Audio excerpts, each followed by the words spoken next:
And ladies and gentlemen, I got an unbelievable guest. I mean, this guy, oh boy, do we go back. We go way back. We're here on the Mental Margarita Show, author, scholar. We got the assistant professor of Latin American history, Sonoma State University. He received his BA from UCLA, his MA from University of Miami, his PhD from University of Illinois. He's got a book, his book, Strength from the Waters, a history of indigenous mobilization in Northwest Mexico, environmental history, and ethnohistory. I proudly present James V. Mestas. How you doing, my brother? I'm doing well, man. Doing well. Glad to be here. Glad to meet up with you again. So yeah, thanks for having me. Oh man, it's an absolute pleasure. And just for the audience to understand, entertainment company, City Kids Entertainment. Me and this guy here go back. Started out on South Beach. I think it was All Star Cafe. we were so angry that our Raiders. I think our Raiders lost that day. Yeah, we lost a couple of those days. We had the quarter wings. Yeah, and we met and we talked, and next thing you know, we got into the music business, and we made some serious noise. absolutely. Serious noise with few resources and few money behind backing us. So what we did is pretty incredible. Yeah, that's how it's unbelievable.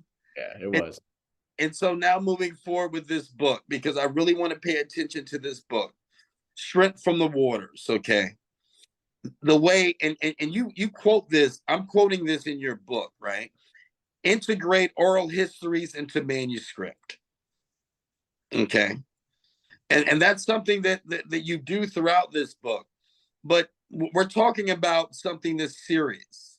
Okay. Right. We're talking about water rights. We're talking about hydraulic social mobilization, a popular movement to secure water rights. Now, the Mayo people, am I saying this right? The Mayo people? The Mayo. I knew it. You're good. The Mayo people, okay, and their relationship with the Fuerte River. Fuerte River, right? The river system. Yep. The floods brought life. And then you had modern technology now that's coming in. So it's traditional versus modern. And now all of a sudden, things are changing. The river flow is changing. The flooding is ending. And this is affecting the culture. Right. Now, what drew the passion within you to want to write about a book, to write a book about something like this? Right. Yeah, no, I mean, I always like you, like I embrace my indigenous roots. I remember you said you had Blackfoot native roots.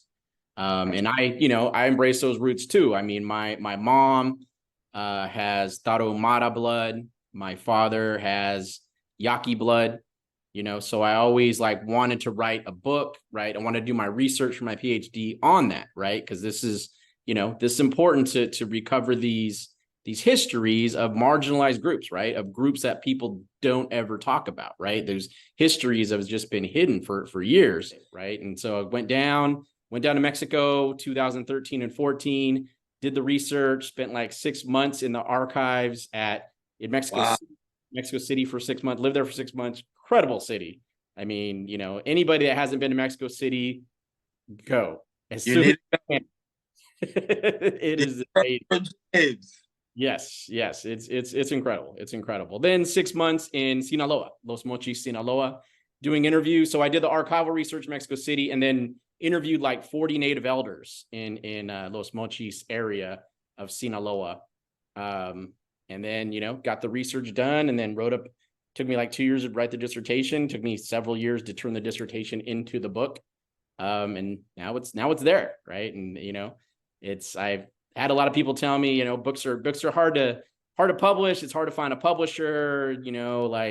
It's rare that they'll take on a book. They'll actually give you a contract and this and that. And and same people were telling me, oh, PhD programs are hard. They're hard to get into, and it's hard to finish a PhD, and it's even harder to get a job right afterwards.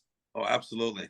Absolutely. Yeah, so being able to get a job, being able to get this book published, being able to finish the PhD or even get into a PhD program, I've been basically telling everybody that's told me no, they've been proven wrong ever since. So, it's been kind of cool.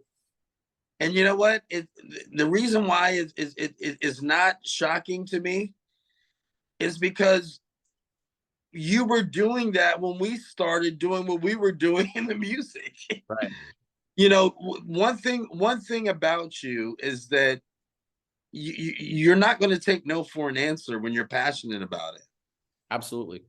And you are so passionate about humanity first and foremost. Right. And Latin American history.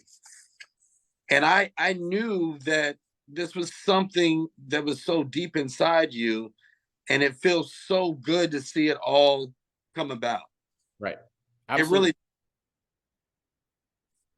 Absolutely. Yeah, no, that was always my thing, man, is trying to improve society, trying to improve humanity as much as I can, and especially having these indigenous, Latino roots, and being able to use hip hop, for that medium, Now, as far as speaking, like, are you able to, in your schedule, does your schedule permit if someone wanted to bring you to a university or to book you to teach about, what the subject at hand? Absolutely.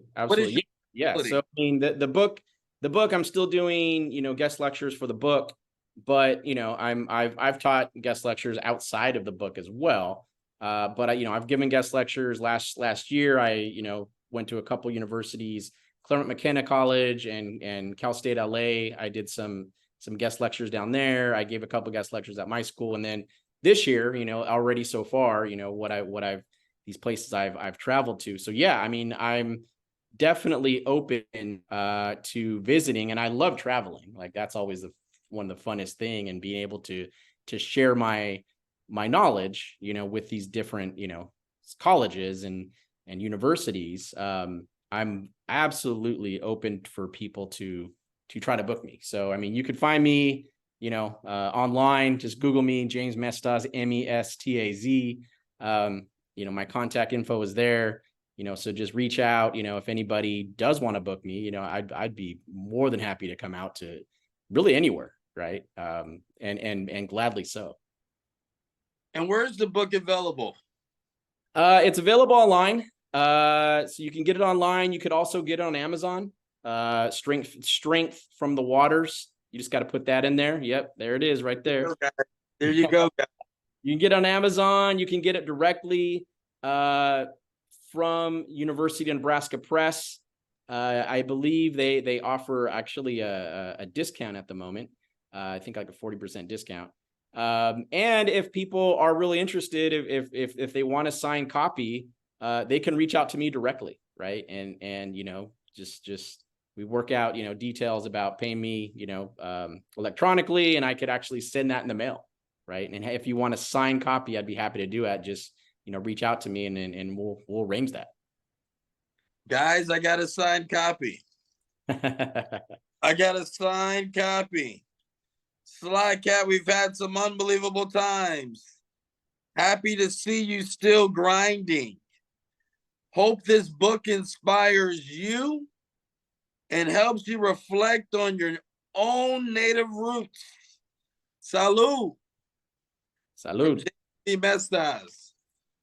And I want to say salute back to you, my brother. I love you. Love you too, man. Great to be here, and thanks for having me again.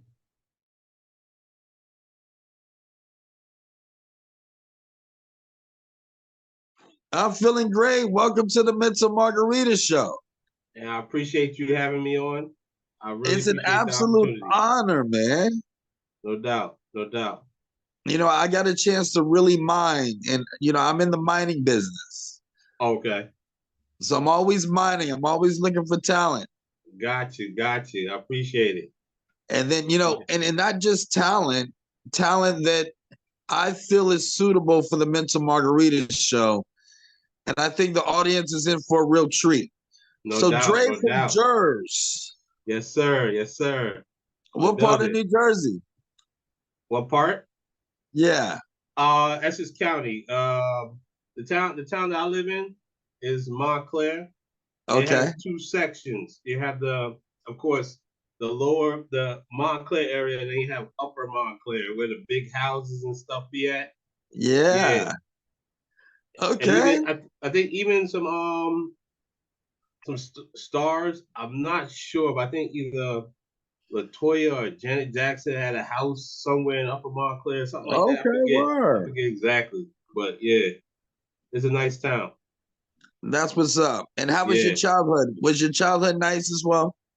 My childhood, I would say, honestly, my childhood was complex. Wow. Because I would have to say that as a person, like a child growing up, I was very different in the way that most of the time I like kept to myself.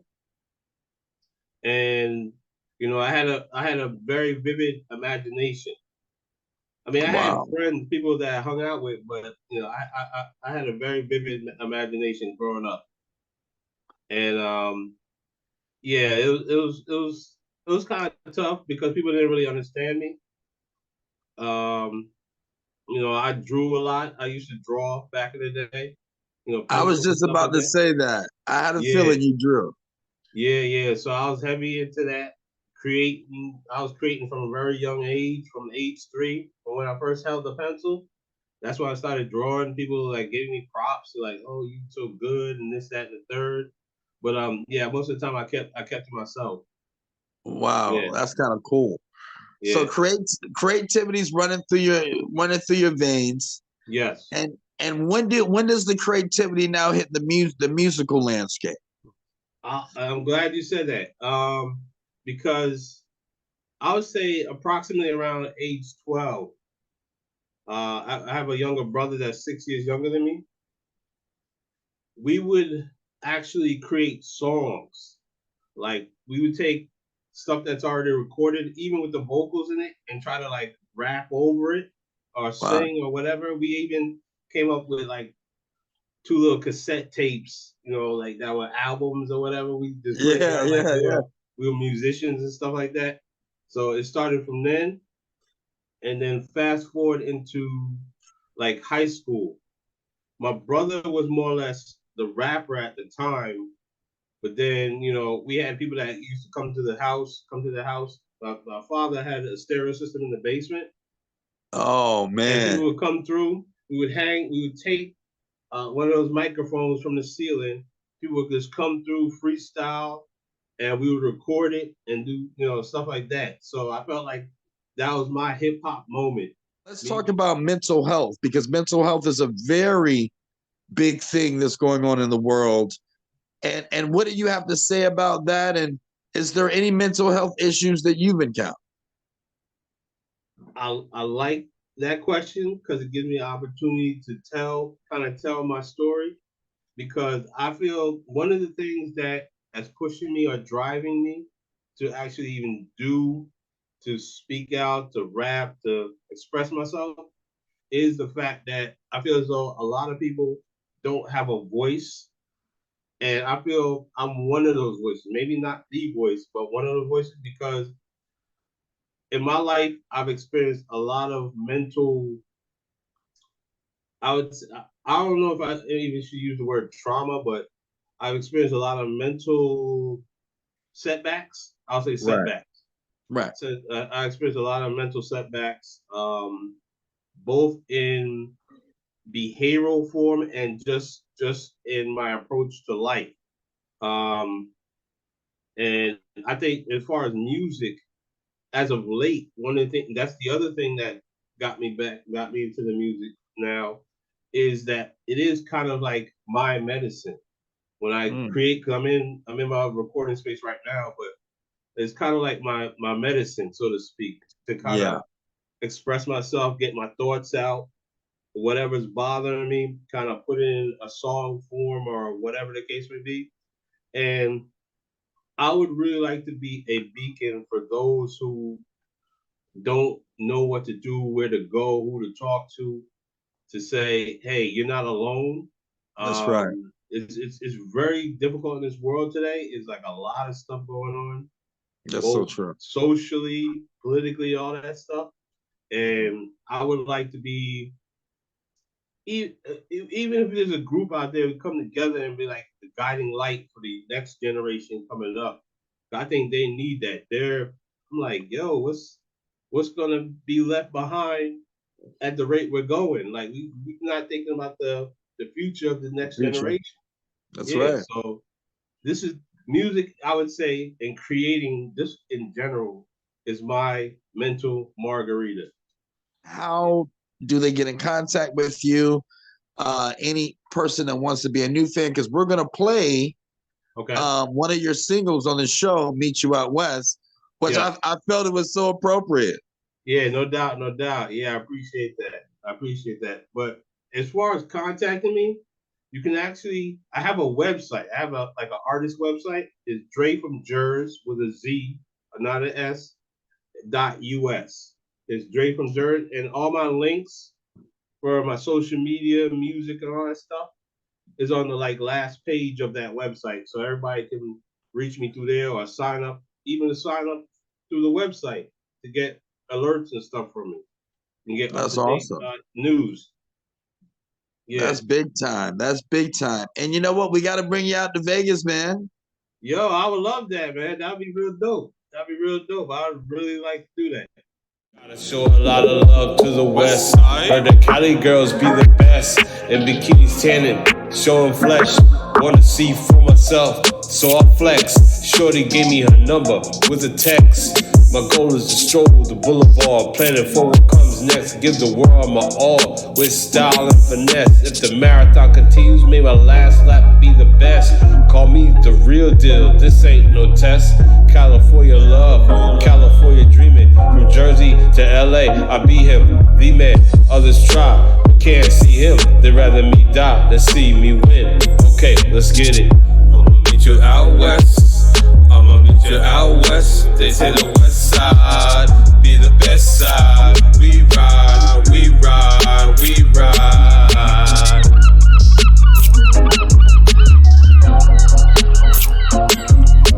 Vision of tall palm trees, cool Pacific breeze.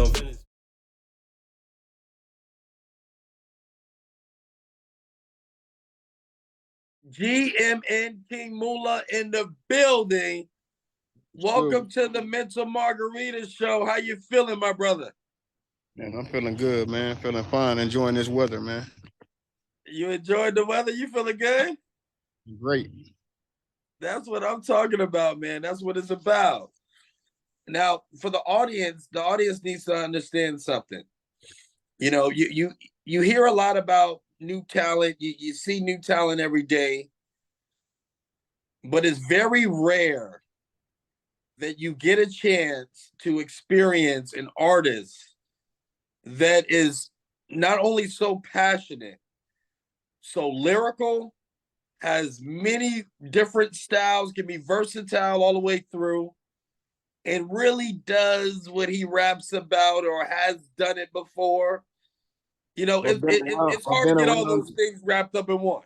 Or been around it, you know. I talked about it, I've been seen it, been around it. If it happened in front of me, you know, it's just like, you know, I'm in the same vicinity of it, so I was around it. You know what I mean? Real stuff happened around me, and I done real stuff, so. You know what? Going into that, let's talk about growing up in one of the most dangerous cities in America, Saginaw, Michigan. I mean, tell me your upbringing, your childhood starting out. Man, no, grew up as a youngin', grew up in the hood, but my father, he provided me with the best education, and I just learned the streets from my older brothers. I ain't really take after them. I was actually hiding what I did from them because I was my own man at the end of the day. But I ended up losing two brothers, to the system. One of them for life, and the other one, he did 12 years in the feds. So I did my stretch. Actually, I did my stretch before the middle child, and it was rough on my moms. And I just, how I get up in there, man. It's hard when you in there, you know, and you wanna make some change, but it's just where I'm from, man.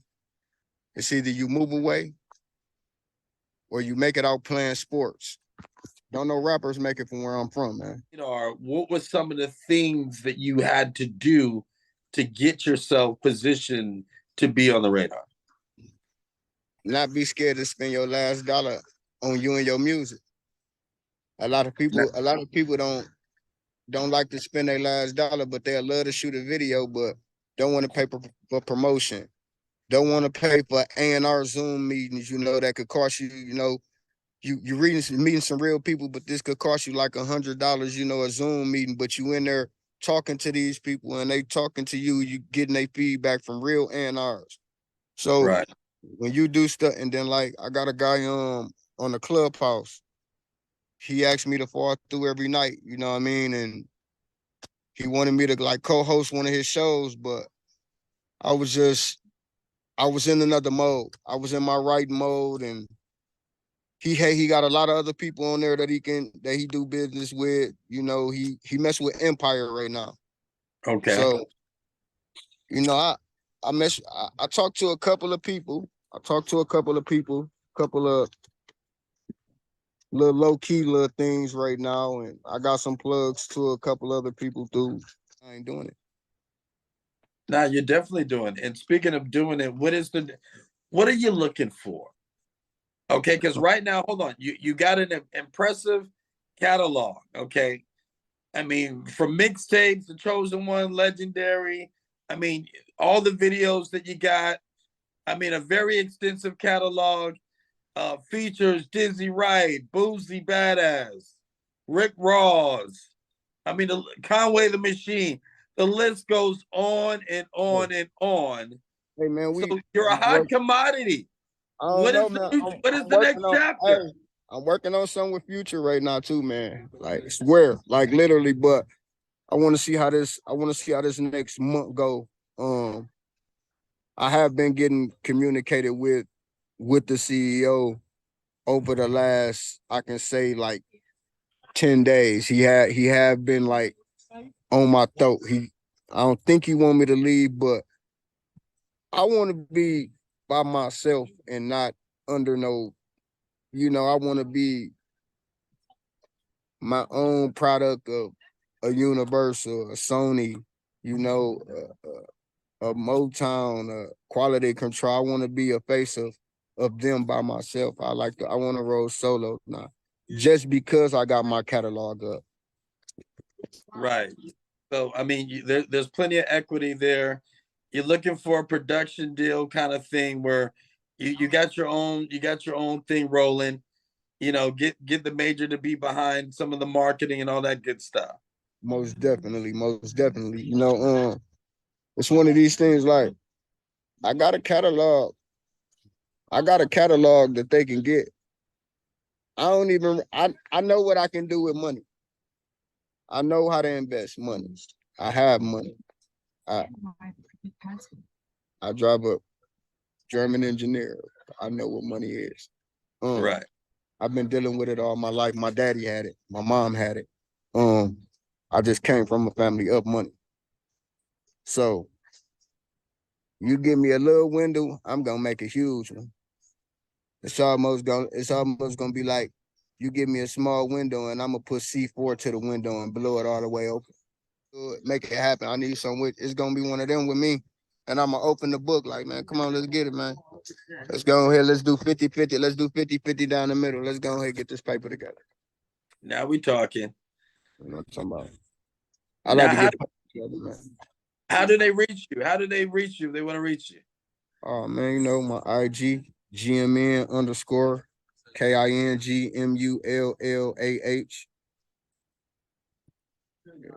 There you go. There you have it. There you have it. Ladies and gentlemen, you're looking at the next hip-hop superstar, in my opinion, because when you hear the music, you're really going to say, wow, this guy here is just amazing. He's on another level.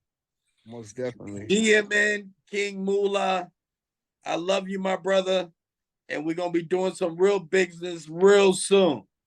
Oh, I already know, man. If not, you know, I'm going to make this ball move no matter how it go, man. I'm going to just go ahead and drop that Legends mixtape, and then that's when it's going to make them listen to me. Legends mixtape. You heard it. Hey, brother, it's a pleasure, man, and thanks for being on the show. Yes, sir. See you later.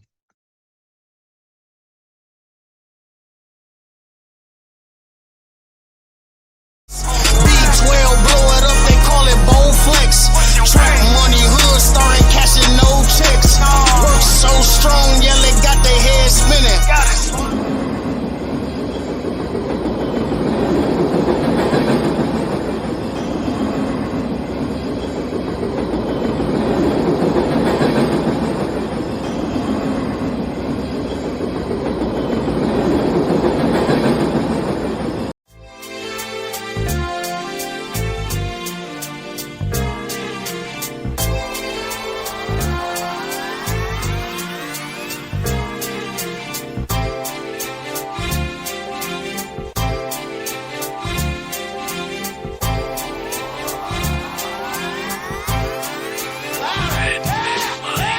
Starstruck, here's a sprinkle of the stardust. Hold your champagne glass and your cigars up.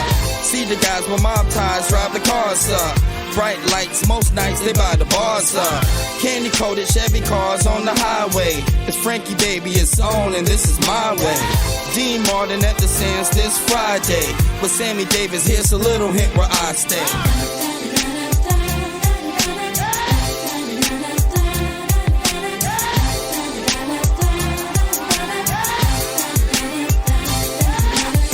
The city shines like Liberace's mansion, and you know Elvis had the whole city dancing. Showgirl silhouette steady prancing. Shout out to June, just the Copa Girls anthem. Legal gambling, yeah, that would tempt me. It's Sin City, holy water couldn't cleanse me. And Wayne Newton had the crowd in a frenzy. Live at the Stardust, the seats never empty.